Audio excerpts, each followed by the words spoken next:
तुमची सुद्धा हळद पिवळी पडली असेल तर त्याच्यामध्ये कुठल्या मायक्रोन्यूट्रनची कमतरता आहे हे कसं ओळखायचं तुम्हाला सोप्या शब्दात सांगतो.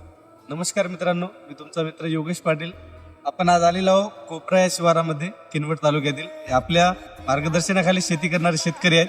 याच्यामध्ये इसा खान पठाण यांचा हा प्लॉट आहे. त्यांच्यासोबत त्यांचे मित्र सुद्धा आहेत.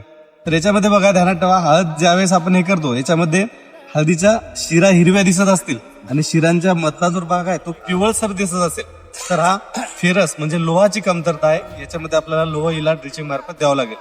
जर तुमचं त्याच्यासोबत जर तुमचं जुनं पान पिवळं पडत आहे आणि शेंडा एकदम हिरवागार राहत असेल एकदम चांगल्या पद्धतीनं तर ते मॅग्नेशियमची कमतरता सुद्धा असू शकते. तर ध्यानात ठेवा, ज्यावेळेस पिवळी हळद पडते त्यावेळेस ओळखून घ्यायचं अगोदर की कुठली पानं कशी झाली आहेत, त्यानुसार आपल्याला मायक्रोन्यूट्रन द्यायचे आहेत. अशीच मायक्रोन्यूट्रनची पूर्ण माहिती सुद्धा तुम्हाला भेटणार आहे. त्यासाठी आपण जे युट्यूब चॅनल सांगितलं त्याला जाऊन सबस्क्राईब करा. समोर तुम्हाला जबरदस्त सगळ्या मायक्रोन्यूट्रनची माहिती भेटत राहील आणि हळदीविषयी सगळी माहिती भेटत राहील. त्यासाठी लगेच आपल्या आयडीला फॉलो करून ठेवा. तुमचं सुद्धा सोयाबीन पिवळं पडलं असेल आणि तुम्ही जर चुकीची फवारणी करत असाल तर तुमच्या सोयाबीनचा पिवळेपणा कधी जाणार नाही. नमस्कार मित्रांनो, मी तुमचा मित्र योगेश पाटील.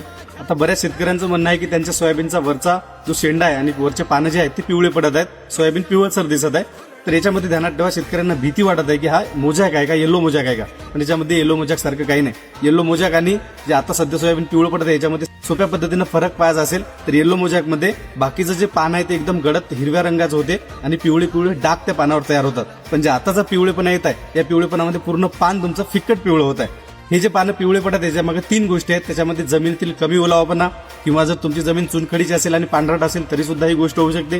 किंवा तिसरी गोष्ट म्हणजे जमिनीत अतिप्रमाणात पाणी साचलं आणि वापसा न येण्यामुळे ही सुद्धा गोष्ट होऊ शकते. पण यावर्षी पाण्याची कमतरता असल्यामुळे जमिनीत पाणी साचण्याचा विषय नाही. तर वरचे जे 2 कारणं आहेत हे 2 कारणं त्याच्यात असू शकतात. याच्यामध्ये जमिनीत कमी ओलावा असल्यामुळे पिकाला जे आहे ते मायक्रोन्यूट्रन उचलण्यास त्रास होतो, त्यामुळे सुद्धा मायक्रोन्यूट्रनची कमतरता भासते आणि त्याच्यामुळे सोयाबीन आपलं पिवळं दिसते. आणि दुसरं कारण म्हणजे जर तुमची जमीन चुनखडीची असेल आणि पांढरट असेल तर त्याच्यामध्ये सुद्धा फेरस आणि झिंक किंवा बाकीचे मायक्रोन्यूट्रंट आहेत हे डिफिशियन्सी याची कमतरता पिकामध्ये दिसत असते. तर याच्यावर सोप्या पद्धतीने तुम्हाला उपाय सांगतो. याच्यावर करायचं काय, 19-19-19 आहे, प्रति पंपाला 50 ग्रॅम घ्या. त्याच्यासोबत ग्लुकोमिक 3 म्हणून भेटेल चिलेटेड मायक्रोन्यूट्रन, ते तुम्हाला प्रति पंपाला 30 ते 35 ml घ्यायचं आहे आणि या दोघांच्या कॉम्बिनेशननं फवारणी करा. जर तुम्ही खोडाळीची फवारणी केलेली नसेल तर आलिका 20 ml याच्यामध्ये टाकू शकता. केलेली असेल तर हे 2च औषध तुम्ही कॉम्बिनेशन मध्ये मारा. तुमचं सोयाबीन लगेच हिरवं पडायला सुरुवात होईल आणि एकदम जबरदस्तरित्या वाढायला सुद्धा सुरुवात करेल. याच्या समोरून सुद्धा सोयाबीन असो कापूस असो सगळे काही जे आहेत या सगळ्यांचे जर तुम्हाला एकदम जबरदस्त रिझल्ट पाहिजे असतील तर माझे सगळे व्हिडिओ पाहत चला. कुठली याच्यामध्ये चुकीची गोष्ट तुमच्यापर्यंत येणार नाही आणि एकदम चांगल्या पद्धतीने तुम्हाला त्याचा फायदाच होईल.